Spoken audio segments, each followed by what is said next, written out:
Hello guys, ഞങ്ങൾ കുണ്ടറ ഓരോന്ന് പോയിരുന്നു. കുറച്ച് ഷോപ്പിങ്ങും കാര്യങ്ങളൊക്കെ ഉണ്ടായിരുന്നേ. ഇതെന്റെ കൊച്ചിന്റെ മോളാണ് കേട്ടോ. പിന്നെ അണ്ണനും ഉണ്ട്, വല്യച്ഛന്റെ മോനും ഉണ്ട്. അവനാണ് കേട്ടോ ഡ്രൈവർ. ഞങ്ങൾക്ക് എല്ലാവർക്കും വിശന്നിട്ട് ഞങ്ങൾ ഒരു റെസ്റ്റോറന്റിൽ വന്നതാണ്. ഒട്ടഹേനെയും കണ്ട് ഐശ്വര്യമായിട്ട് തന്നെ നമ്മൾ അകത്തോട്ട് കയറിയിട്ടുണ്ട് കേട്ടോ. അവിടെ ചെന്ന് കയറിയപ്പോഴാ ഫസ്റ്റ് ആയിട്ട് എനിക്ക് ഇഷ്ടപ്പെട്ട സാധനം ഉണ്ട് ഇപ്പൊ കാണുന്നത്. ഇതിന് വീട്ടിൽ ചെന്ന് ഉണ്ടാക്കണമെന്ന് അപ്പോഴേ ഞാൻ പ്ലാൻ ചെയ്തായിരുന്നു കേട്ടോ. അങ്ങനെ കൈയൊക്കെ കഴുകിയിട്ട് ഒരു അന്തവും കുന്തോലോ ഞാൻ അങ്ങനെ നടന്നു പോവേനേട്ടാ. പിന്നെ കിട്ടിയെടുത്ത് കയറിയിരുന്ന് അപ്പതാ കുറെ ഒട്ടഹാസം അങ്ങനെ നടന്നിടന്ന് വരിയായി പോകണം. അണ്ണന് പിന്നെ ഹിന്ദി അറിയാവുന്നതുകൊണ്ട് എവിടെ ചെന്നാലും പിടിച്ചിരിക്കാൻ പറ്റും. അപ്പോഴല്ലേ ബേക്കിൽ ഒരു ആളിരിക്കുന്നത് ഫുൾ കോട്ട് മന്തി. നമ്മളെക്കാൾ സെറ്റപ്പാണ് കേട്ടാ. കൂളിംഗ് ഗ്ലാസ് ഒക്കെ വെച്ചാൽ ഇരിക്കും. അങ്ങനെ പ്ലേറ്റും കൊണ്ടുവച്ച് തന്നെ പിറകെ തന്നെ വന്ന് മക്കളെ നമ്മുടെ സാധനം. ഇതിന്റെ പേരെന്തോന്നായിരുന്നു പുല്ല് മറന്നും പോയി. മധുഹൂത്ത് തന്നെ. എനിക്കാണെങ്കിൽ വയലും മെഹബൂബ് എന്നേ വരുള്ളൂ. അതുകൊണ്ട് തെറ്റാണെങ്കിൽ ക്ഷമിക്കണം കേട്ടോ. നമ്മൾ ബീഫ് മധുഹൂത്താണ് കേട്ടോ ഓർഡർ ചെയ്തത്.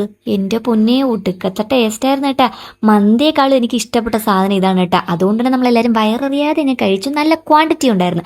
അവസാനം ഒരു ലൈമും കൂടെ കുടിച്ച് വന്നപ്പോഴത്തേക്കും വയറങ്ങ് ഫില്ലായി. പിന്നെ ഒരു ഏമ്പക്കം വിട്ട് നമ്മൾ അവിടെ നിന്ന് ഇറങ്ങി. അതിന്റെ പുറത്ത് കണ്ടാ നല്ല മുളക്കൂട്ടമൊക്കെ ആയിട്ട് നല്ല ഫോട്ടോ എടുക്കാൻ പറ്റിയ സ്ഥലം. ഈ നട്ടുച്ചയ്ക്ക് പറ്റൂല. എന്നാൽ പോലും വെറുതെ കൈയും വീശി ചുറ്റിക്കറങ്ങി ഞാൻ അങ്ങോട്ടും ഇങ്ങോട്ടും ഓടി. എന്തിനാണ് നിർത്തടി നിന്റെ വിളയാട്ടം എണ്ണം പറഞ്ഞതുകൊണ്ട് ഞാൻ പോയി മര്യാദയ്ക്ക് കാറിൽ കയറി. അങ്ങനെ നേരെ വീട്ടിലോട്ട് പോണു. വരുന്ന വഴിക്ക് ജഡായിപ്പാറ കണ്ട് പോയിട്ടുള്ളവരൊന്ന് കമന്റ് ചെയ്യണേ. അപ്പൊ ടാറ്റാ.